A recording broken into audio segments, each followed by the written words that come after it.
there's an equivocation going on with the word nothing. You guys actually have a John Deere tractor sales place around the corner. I noticed it as we were driving around yesterday. You guys know John Deere? And the slogan for John Deere, at least it used to be, nothing runs like a deer. Nothing runs like a deer, okay? Now, when they say nothing runs like a deer, that could be taken one of two ways, okay? It could be taken as in there is no thing that runs like a deer, okay? There is no thing that runs like a deer, and I think that's what they mean. Or it could be taken this way. Nothing runs like a deer. There's a thing that we're going to call nothing, and it runs just like a deer, okay? Do you get the difference? In one case, it's no thing runs like a deer. In the other case, nothing runs like a deer. And so that's what they mean. We lost our screen here, but that's okay. Lawrence Krauss, he says, nothing is every bit as physical as something.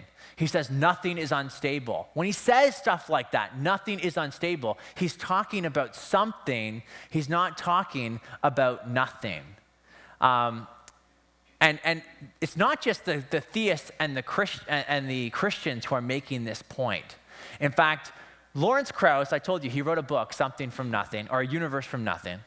And there was a book review written in the New York Times and by an atheist. Now, this atheist, his name's David Albert. And David Albert has a PhD in theoretical physics, and he has a PhD in philosophy. And he wrote a scathing book review. You should all read it. It's just fun to read. Reviewing Lawrence Krauss's book, he says this. He starts off by saying, this is a mouthful, relativistic quantum field theoretical vacuum states. Now, so when they say nothing, that's what they're referring to.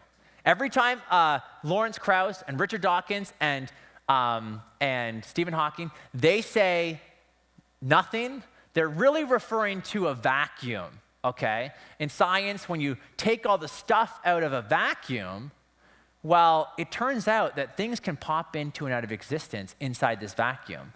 How is that possible? Well, it turns out there's these fields of energy, and these fields are interacting with each other, and they can produce this energy, vacuum energy, can produce particles that come into and out of existence. See? Something from nothing. But that presumes a vacuum with space and fields and everything else. So listen to what he says. Relativistic quantum field vacuum, theoretical vacuum states, no less than giraffes or refrigerators or solar systems, are particular arrangements of elementary physical stuff, okay? He goes on to say this. The fact that some arrangements of these fields, these vacuum fields, happen to correspond to the existence of particles and some don't is not a whit more mysterious than the fact that some of the possible arrangements of my fingers happen to correspond to the existence of fists and some don't. And the fact that particles can pop into and out of existence over time as those fields rearrange themselves is not a whit more mysterious than the fact that fists can pop into and out of existence over time as my fingers rearrange themselves. And none of these poppings, if you look at them aright, amount to anything, even remotely in the neighborhood of creation from nothing. In fact, he ends his article by saying, as far as I can see, Krauss is dead wrong, and his religious and philosophical critics are absolutely right. Okay? So when they talk about nothing producing the universe, they're not talking about the nothing that they should be talking about, which is no thing, okay? Which is no thing. And so the best option is that indeed the universe, the best explanation of the universe, the origin of the universe, the beginning of the universe is God as its source, its beginner, its originator.